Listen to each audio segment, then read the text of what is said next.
it's like strontium going into the bones, then you've got it's attracted to bone tissue, and then it's internal, and then you've got cell damage, and that's where cancers can come in. People of like minds with Mothers for Peace, not just the mothers, but many citizens went to the San Luis Obispo County Board of Supervisors and said, you know, one of your jobs is providing for the welfare, safety, and welfare. And so therefore you, Board of Supervisors, you also want to make sure there are no more nuclear victims here, same as we do. And there's something that you can do about that. And so actually a year ago, to their credit, the San Luis Obispo County Board of Supervisors did write a letter to, they wrote it to the Nuclear Regulatory Commission and asked them to slow down and to stop considering license renewal for Diablo Canyon until after the earthquake studies that are planned are completed. So the earthquake studies that are planned thus far for the shoreline fault are supposed to be done in 2013. And so that's too late. Well, sure, they should have been done before the darn thing was built at all. But for sure, it's too soon to consider license renewal when the earthquake studies won't be done till then. And that's only for the shoreline fault. There are other faults. There's other faults. There's other faults that are in the permitting process. They don't even start those yet. Here's a problem you probably haven't thought about. This is a book by Zachariah Sitchin. It's called The 12th Planet. Now, when I first got a copy of this book, I found it interesting, and he had a sister book called Genesis Revisited, and it happens to fit into this Mayan calendar where they stop everything in December 2012. And no, I'm not going to go telling you I believe in space aliens walking into our homes and whatnot or any of that nonsense, but astronomers have now identified the 12th planet. It's now visible from some areas and will be very visible in 6 months. It's coming within the orbit, I believe, of Mercury and Venus, and it has 4 times, I'm told, 4 times the mass that Jupiter does, which is the largest planet. And guess which planet is going to come right in behind its tail as it exits after passing the sun? That would be us, third rock from the sun. And I'm thinking, if this planet with 4 times the mass of Jupiter, Jane, gets anywhere near Earth orbit, the pull of that planet could cause a lot of unexpected earthquakes and all kinds of shifting and things that we had not anticipated. And that's supposed to happen in 2012. Now, I'm not saying December 2012, before you get to December 2012. And I'm thinking they're going to do earthquake studies in 2013, or they're planning to. That may be too late.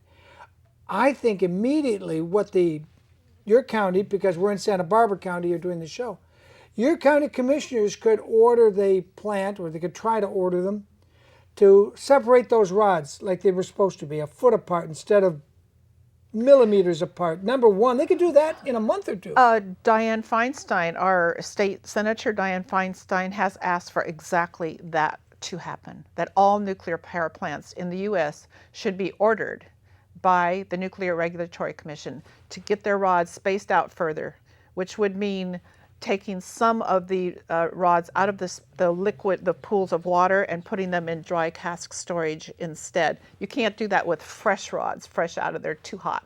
But if they've been sitting there for 5 or 10 years, in Diablo's case, 24 years, if they've been sitting there for decades, some of them can be removed. So that move to space out the fuel rods further is formally before our federal government. Well, I never thought I'd say it, but God bless that U.S. Senator Dianne Feinstein. I'd vote against almost everything she stands for, but she's right on this one. Well, and I'll tell you who else is right on this one is Lois Capps.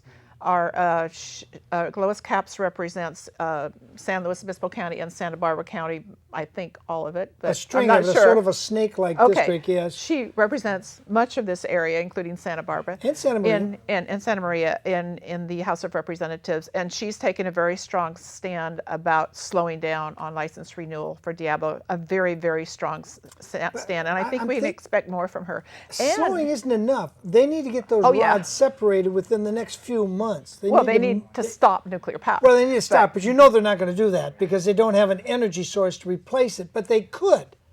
We have the capacity. We have calculated that if we take the fuel value from Los Angeles to New York, we would roughly use 22 gallons of water. The Pentagon flew a Lieutenant Colonel in last week to look at Mars and Gibson. There's talk of possibly using it in the Star Wars defense program and to run Army tanks. Mars is currently perfecting a water fuel cell for cars. It will cost about $1,500.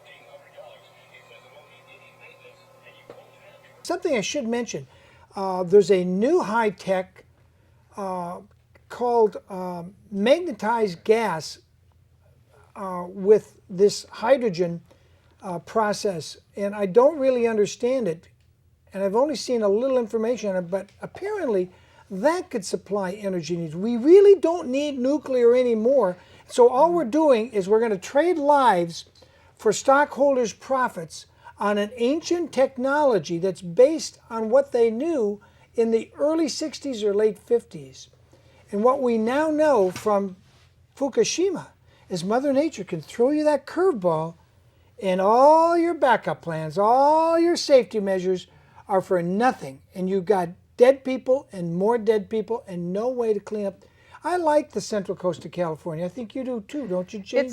It's a beautiful place. And when you talk about alternative energies, you know, the people that think nuclear is a great thing, still, they always say, well, what do you want, dirty coal instead of nuclear? Well, that is such a false choice. We don't need that. It's going to take a combination of sources to replace the 20% of electrical energy that is created in the state of California. And that is already outlined how to do it by 3 sources that I know of. One is the California Energy Commission. They have a fabulous plan for moving in more and more sustainable sources and lessening the polluting sources. The Union of Concerned Scientists, that's easy to find on their website, Union of Concerned Scientists, has a blueprint for action that shows how over, I think it's 20 years or so, I forgot that time of, anyway, in a reasonable span of time, how we can stop our addiction to fossil fuels and get rid of nuclear as a source by a combination of things. Like new sources of energy include things like stop wasting it. We're already doing some of that with our energy efficient appliances, and we can do so much more on that. We can do so much more with conservation. Biomass is quite an untapped resource. Those cows at Cal Poly creating the radioactive milk, you know, they put out gases which can actually be harnessed to create energy. So then tidal power, we're here on the coast. We've got, you know, PG&E's here, you know, they could do that. They built a plant down in our county, I believe, down near Santa Barbara. There is a tidal power plant, and then they mothballed it. I didn't even know about that It's one. built 15, 20 years ago, and then decided, oh, well, we can get cheaper energy, so we're just not going to use it. And I'm thinking, this is insanity. Well, you know, PG&E is doing an experimental one way up I think north. they've got one built. So, they just need to activate it. Strontium-90, I want to tell you, when I was getting my degree in environmental science, they had 0 strontium, radioactive strontium-90 in milk was allowed, 0%. That was the standard. And while I was getting my degree, they changed the standard. Why? Same reason they just changed how much radiation the plant workers in Fukushima can get, because they were way above that. So they changed the standard and said, okay, you can have a little bit of strontium-90. It's sort of like saying we can feed our children a little bit of rat poison. Just a little bit ain't going to kill them right away today, but we'll give them a little bit. And that's what Santa Maria is doing. They're putting rat poison in our drinking water. It's called fluoride. But it's not even the clean fluoride that the dentists use. It's industrial waste fluoride with mercury and other heavy metals. And I fought the battle on that one, and we saw them steal the vote. With, if you watch my other show with Clint Curtis, who I did the exclusive interview in America with, the guy who wrote the software that flips the vote. So it doesn't matter how you vote, they can flip it, and you'll never know. And he testified in Ohio because Congress under Bush administration would not let Congressman John Connors, and I don't even remember what party he's in, they wouldn't let him have a room to have the hearing in Washington, D.C., where the National Press Club and all the press is concentrated. So they made him go out to Ohio. And that clip is on my YouTube clip. Also, it's you put in William Wagener, all one word. You got to bring up William Wagener on the CGI here. There you go. But it's all one word, William Wagener, and then you put a comma, Clint Curtis, CLINT-CURTIS, Clint Curtis. Well, I went and found him in Florida, did another interview. And that's what we ran on the show last week. And we might have time for some of Clint today. He was asked, this is insane, Jane. And I know you don't know this, and Lois Capps doesn't know this, so I'm not blaming anybody because your major media has failed to discuss the issue that Jane and I are talking about. Getting rid of nuclear, it's obsolete, we don't need it, and it can never be safe because Mother Nature can always throw you a curveball that you just didn't think was coming. He was working for a corporation called the Yang Corporation, owned by a Chinese woman who's a member of the Communist Chinese Army. While she's living in Florida, she's still a member of the Communist Chinese Army. And Mr. Yang, who we're not sure what his affiliations, they had NASA contracts.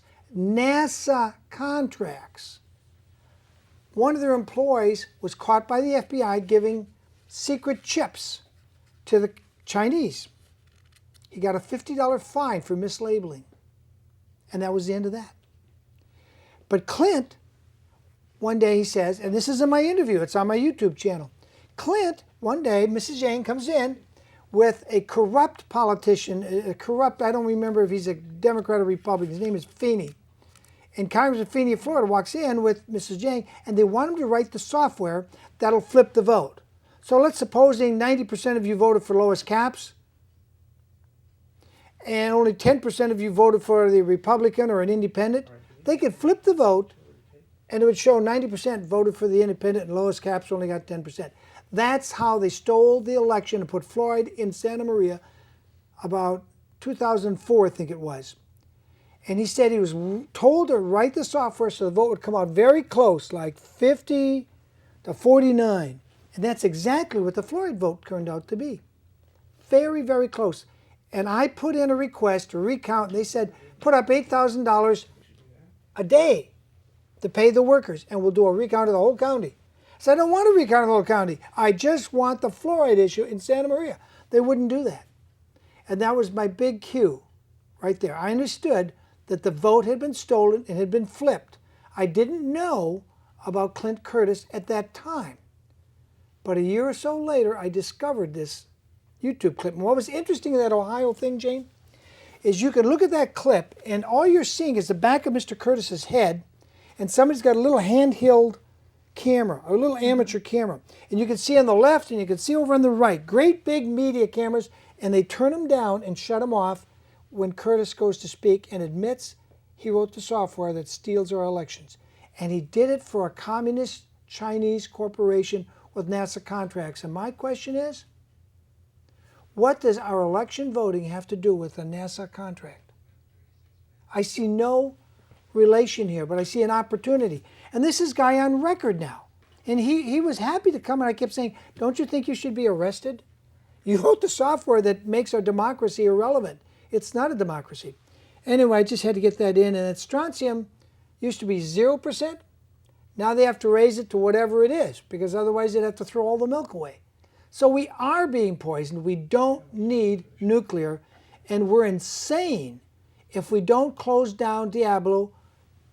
I'm not saying tomorrow or next month, but we need to start taking steps to close it before its license expires. Because if this planet that Sitchin wrote about, based on ancient clay tablets, now you're thinking, well, what does he know? Ancient clay tablets. Let me tell you something.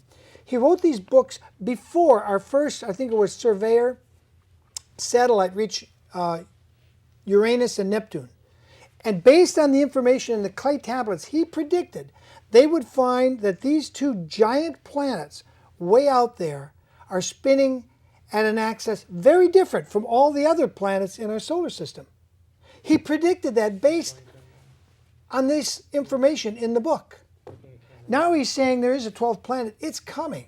It's coming in next year.